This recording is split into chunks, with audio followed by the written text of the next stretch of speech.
اعوذ باللہ من الشیطان الرجیم بسم اللہ الرحمن الرحیم رب اشرح لی صدری ویسر لی امری واحلل عقدۃ من لسانی یفقہوا قولی۔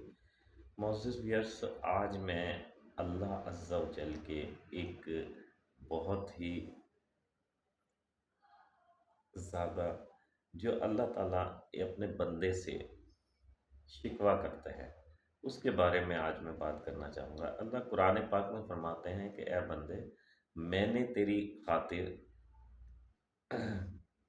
ابلیس کو، شیطان کو، جس نے میری بہت زیادہ عبادتیں کی تھی، بہت زیادہ میری رضا چاہی تھی، میں نے اس کو تیرے خاطر مردود کر دیا، تیرے خاطر اس کو راندہ درکا کر دیا، تیرے خاطر اس کی ساری عبادات، کیونکہ اس نے تجھے سجدہ کرنے سے انکار کیا تھا۔ میرا تو وہ بہت زیادہ عبادت گزار تھا، میرا تو وہ بہت زیادہ متقی تھا، کیونکہ اس نے تجھے سجدہ کرنے سے انکار کیا تھا، اس لیے میں نے اسے راندہ درکا کر دیا، اسے مردود کر دیا۔ اور اے بندے، ایک تو ہے کہ تو اس کے اور اس کے قبیلے کی پیروی کرتا ہے اور مجھے چھوڑ رہا ہے۔ یعنی یعنی یہ بہت بڑا گلہ ہے اللہ تعالیٰ کی ذات کا کہ اے بندے، میں نے تیرے خاطر اس کو چھوڑ دیا اور تو مجھے چھوڑ کے جو تیرا دشمن ہے، جو تو اس کی اور اس کے قبیلوں کی، اس کے چیلوں کی پیروی کر رہا ہے اور مجھے چھوڑ دیا۔ تو یہ اللہ تعالیٰ کا ایک گلہ ہے اپنے بندے سے، حسرت کر رہا ہے، اپنے بندے سے شکوہ کر رہا ہے۔ یعنی یہ سارا معاملہ ہے کیا؟ اللہ تعالیٰ کی ذات تو بہت رحمان الرحیم ہے۔ اس نے تو انسان کو بغیر محنت کے، بغیر کاوشوں کے، بغیر تک و دو کے، بغیر کسی عبادت کے، بغیر کسی ریاضت کے، بغیر کسی تردد کے، اس نے اللہ تعالیٰ نے بندے کوئی دو بڑی خواہشات ہوتی ہیں۔ ایک تو آسائشیں، سب سے پہلے تو انسان خواہش کرتا ہے پیٹ بھرنے کی، روٹی کی، پیٹ بھرنے کی۔ جب پیٹ بھر جاتا ہے تو اس کو آسائشوں کی، تعیشات کی، لگژری لائف کی خواہش پیدا ہوتی ہے۔ یعنی سب سے پہلے تو انسان کوشش کرتا ہے کہ میرا مجھے اچھا مجھے کھانے کو مل جائے، پینے کو مل جائے، رہنے کو مل جائے، اور زندگی گزارنے کے آسائشیں مل جائیں۔ جب وہ پیٹ بھرنے کو مل جاتا ہے، کھانے پینے کو مل جاتا ہے، رہنے کو جگہ مل جاتی ہے، تو پھر انسان جو ہے لگژریش کو خواہش کرتا ہے، آسائشات کی خواہش کرتا ہے۔ مقصد وہ چاہتا ہے کہ میں اچھا سے اچھا کھاؤں، اچھے سے اچھا گھر ہو میرے پاس، اچھے سے اچھی گاڑی ہو، اچھے سے اچھا یعنی اسٹیٹس ہو، اور اچھا بہترین سے بہترین کاروبار ہو۔ اچھا، جب یہ ساری چیزیں بھی انسان کو حاصل ہو جاتی ہیں تو پھر اس میں ایک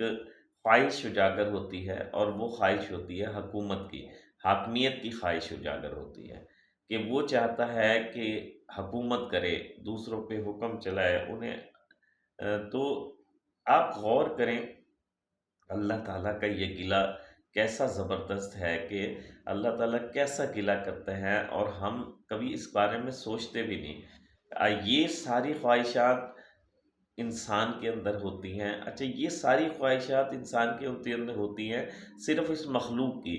اپنے ارد گرد کی، اپنے انوائرمنٹ کی، اپنے آس پاس کی۔ یعنی جس جگہ پہ وہ رہتا ہے وہ خواہش کرتا ہے اچھا کھائے، اس کے مطابق اچھا سٹیٹس ہو، اس کے مطابق پھر حاکمیت ہو، اس کے مطابق پھر اس کی سلطنت ہو، حکم مانا جائے۔ آپ اللہ تعالیٰ کی شان دیکھو، اس چیز کے لیے انسان طاقتیں، عقل، شعور، جھوٹ، سچ، غیبت، کینہ، اس قسم کی تمام برائیاں پیدا کرتا ہے، اور پھر بھی وہ حاکمیت حاصل نہیں کر سکتا جو انسان کو اللہ تعالیٰ نے بغیر اسباب کے پیدا ہونے سے پہلے، اس کو میں روح پھونکنے سے پہلے اللہ تعالیٰ کی ذات نے وہ تمام خواہشات اس کی پوری کر دی۔ یعنی اس کی خواہش، جیسا کہ میں نے ابھی عرض کیا کہ جنت جنت میں وہ تمام خواہشات اس کی پوری ہوتی ہیں، دنیا کی تمام نعمتیں مل کے بھی جنت کی ایک نعمت کا مقابلہ نہیں کر سکتے۔ دنیا کی تمام اللہ کی شان ہے کہ دنیا میں کوئی بھی خوبصورتی ہے اس کی ایک انتہا ہے۔ یعنی ایک مثال کی بات ہے، آپ کوئی بھی جگہ ہے، آپ اچھے سے اچھا کوئی دنیا کا اچھے سے اچھا کھانا کھا لیں، روزانہ اس کو کھاتے رہیں، آپ کا اس سے دل بھر جائے گا، کیونکہ اس کا ایک ہی ٹیسٹ ہوگا، ایک ہی ذائقہ ہوگا، تو اس سے آپ کا دل بھر جائے گا۔ کسی اچھے سے اچھے مقام کو سیر کو چلے جائیں، اچھے سے اچھے مقام پہ سے تفریح کے لیے چلے جائیں، آپ ایک دفعہ جائیں گے، دو دفعہ جائیں گے، تین دفعہ جائیں گے، اس کے بعد آپ کو اس کی خواہش ختم ہونا شروع ہو جائے گی، کیونکہ اس کی جو خوبصورتی ہے وہ لمیٹڈ ہے۔ جیسے ایک مثال کی بات ہے،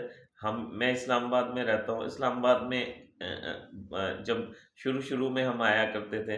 تو فیصل مسجد ہمیں بڑا اٹریکٹ کرتی تھی، ہمیں پارلیمنٹ بڑا اٹریکٹ کرتی تھی۔ جیسے کچھ کراچی میں بھی ہے ہمارا تھوڑا چھوٹا سا، تو کراچی میں جب ہم جایا کرتے تھے ہمیں سی وی او بہت اٹریکٹ کیا کرتا تھا، سمندر بہت اٹریکٹ کیا جاتا تھا۔ ہم جب بھی کراچی جاتے تھے تو ہمیں سب سے زیادہ خواہش ہوتی تھی کہ ہم سی وی او پہ جائیں، لیکن جب ہم کراچی میں رہنے لگے تو ہمیں یاد بھی نہیں کہ بھئی ہم کتنا کتنا عرصہ میرا تو وہاں پہ کام بھی تھا، تو ہم وہاں سے سی وی او کے پاس سے گزر جاتے تھے۔ کبھی ایک وقت یہ تھا کہ سی وی او کے پاس سے گزر جاتے تھے، کیونکہ میرا ریل اسٹیٹ کا کام ہے، وہاں ڈیفینس میں بھی تھا، تو ہم پارٹیوں کو وزٹ کرانے لے کے جاتے تھے تو سمندر کے پاس سے گزر جاتے تھے، کبھی سمندر کی طرف بھی نہیں آنکھ اٹھا کے دیکھتے تھے، کیونکہ ایک لمیٹڈ اس کی خوبصورتی ہے، وہ ایک دفعہ دیکھی تو کبھی ہم کہیں دور سے آتے تھے تو سب سے پہلے خواہش ہوتی تھی سی وی او پہ جائیں۔ اسی طریقے سے اسلام آباد میں جب ہم آئے تھے تو خواہش یہ ہوتی تھی کہ فیصل مسجد دیکھیں، پارلیمنٹ ہاؤس دیکھیں، سینٹ وزیر اعظم ہاؤس دیکھیں، ان کو دیکھیں۔ اب ہم شاید کبھی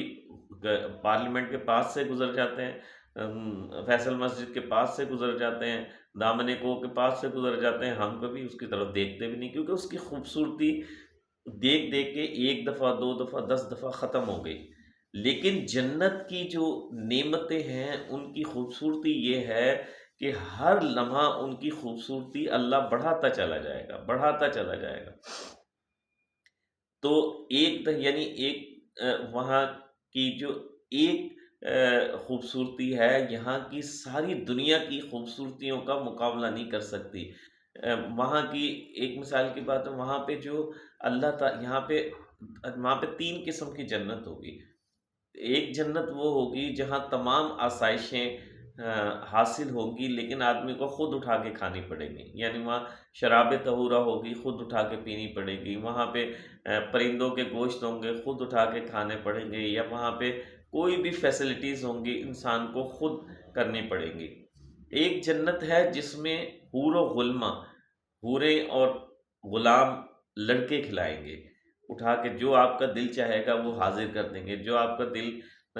کی خواہش ہوگی وہ اللہ آپ کے پاس حاضر کر دیں گے۔ اور تیسری جو جنت ہے جسے جنت الفردوس کہا جاتا ہے، جنت الماوا کہا جاتا ہے، وہ جنت وہ ہے جس میں اللہ کی ذات خود کھلائیں گے، اللہ کی ذات خود پیش کریں گے، یعنی اس کی اہمیت کا اندازہ لگا لیں کہ اس کی اہمیت کیا ہوگی۔ اس موضوع پہ ایک پوری پروگرام کیا جا سکتا ہے، لیکن یہ برسبیل تذکرہ میں آپ کو کرتا جا رہا ہوں۔ اچھا،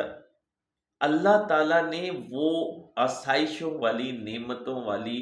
جنت ہمیں بغیر کسی اسباب کے، بغیر کسی عقل و شعور کے استعمال کیے ہوئے، ابھی جب ہمیں روح بھی نہیں پھونکی تھی، فیصلہ کر دیا تھا کہ یہ میں نے اس کو عطا فرما دی۔ جب ہم نے اپنے اسباب، حضرت آدم علیہ السلام نے اسباب بھی اللہ کے دیے ہوئے ہیں، اسباب کو استعمال کیا تو ہم مشکل میں پڑ گئے۔ اللہ نے کہا کہ اے آدم اس درخت کے قریب نہ جانا ورنہ تم مشکل میں پڑ جاؤ گے۔ شیطان نے ان کو ورغلایا کہ اللہ نے تجھے اس لیے منع کیا ہے کہ اگر یہ درخت کو تو نے چکھا تو کہیں تو فرشتہ نہ بن جائے، یا تو ساری زندگی کے لیے عمر حیات نہ مل جائے۔ تو آپ نے جب اس کو چکھ لیا، عقل کا استعمال، شیطان عقل پہ حملہ کرتا ہے، عقل کا استعمال کیا آپ نے، وہ چکھ لیا، تو اللہ تعالیٰ کا آواز آئی کہ آدم تجھے نہیں کہا تھا کہ اس درخت کے قریب نہ جانا، اب تم نکل جاؤ، تم اور تمہاری بیوی، اب دنیا میں ایک وقت معینہ تک تمہیں تمام جو محنت کر رہے، اب ہمیں محنت کر کے وہ حاصل کرنی پڑیں گی دوبارہ، جو بغیر محنت کے اللہ تعالیٰ، جب عقل کا اسباب پہ یقین آیا، جب اللہ کی ذات پہ یقین ہو جاتا ہے، تو پھر اسباب ضروری ہیں، دنیا میں رہنے کے لیے اسباب ضروری ہیں۔ ایک مثال کی بات ہے، اللہ تعالیٰ نے ساری کائنات کا سسٹم چلانا ہے، جس کے لیے اس نے اسباب پیدا فرمایا، وہ اسباب کا محتاج نہیں ہے، وہ تو جس سے چاہے بغیر اسباب کے اللہ تعالیٰ عطا فرما سکتا ہے، بغیر اسباب کے ہر چیز دے سکتا ہے۔ اس کا مطلب یہ نہیں ہے کہ اسباب پہ یقین نہیں کرنا، یقین اللہ تعالیٰ کی ذات ہے۔ ایک مثال کی بات ہے، دودھ ہے، بہت طاقتور چیز ہے، بہت فائدہ مند چیز ہے، فروٹ ہیں، بہت فائدہ مند چیز ہیں، لیکن دودھ اگر آپ اللہ نہ چاہے تو اس سے آپ کو موشن بھی لگ سکتے ہیں، اس سے آپ کو بیمار بھی ہو سکتا ہے، اس کے آپ کا معدہ بھی خراب ہو سکتا ہے۔ یعنی یہ نہیں کہ دودھ ہم نے استعمال نہیں کرنا، لیکن اگر ہم تمام اسباب کو اللہ کی ذات کی سے منسلک کریں گے تو وہ اسباب آپ کو فائدہ دینا شروع کر دیں گے۔ اگر اس کو اپنی خواہشات کے مطابق تبدیل کرنے کی کوشش کریں گے تو وہ خواہشات آپ کو اسباب نقصان دینا شروع کر دیں گے۔ تو کوشش کرنی چاہیے کہ اللہ تعالیٰ کی ذات، اللہ جو یہ گلہ کرتا ہے کہ تیرے خاطر میں نے شیطان کو مردود کیا اور تو نے مجھے چھوڑ کے اس کی اور اس کے قبیلے کی پیروی کرتا ہے، کیسا تو نا احمق آدم ہے، کیسا تو احمق انسان ہے کہ جس نے تیرے خاطر سب کو چھوڑ دیا، سب کو اشرف المخلوقات تجھے بنا دیا، سب کی حاکمیت عطا فرما دی، اس کو چھوڑ کے تو ان کے پیچھے لگتا ہے۔ تو کوشش کرنی چاہیے کہ جب اللہ پہ یقین آ جاتا ہے تو دنیا اور آخرت دونوں کامیاب ہو جاتی ہے۔ اسباب اختیار کرنے ہیں، لیکن اسباب میں کامیابی کا یقین نہیں رکھنا ہے، کامیابی کا یقین اللہ کی ذات پہ رکھنا ہے۔ آپ دیکھ رہے ہیں میرے یوٹیوب چینل قرآن اور دنیا، بات اچھی لگے تو شیئر کیجئے، اگر غلطی ہو جائے تو کامنٹ میں رہنمائی کیجئے۔ میں کوئی عالم دین نہیں ہوں، ایک ریئل اسٹیٹ جرنلسٹ ہوں جسے دین سے موٹیویشن ملی، میں نے سوچا آپ تک پہنچا دوں۔ ملتے ہیں ایک اور پروگرام کے ساتھ۔ السلام علیکم ورحمۃ اللہ۔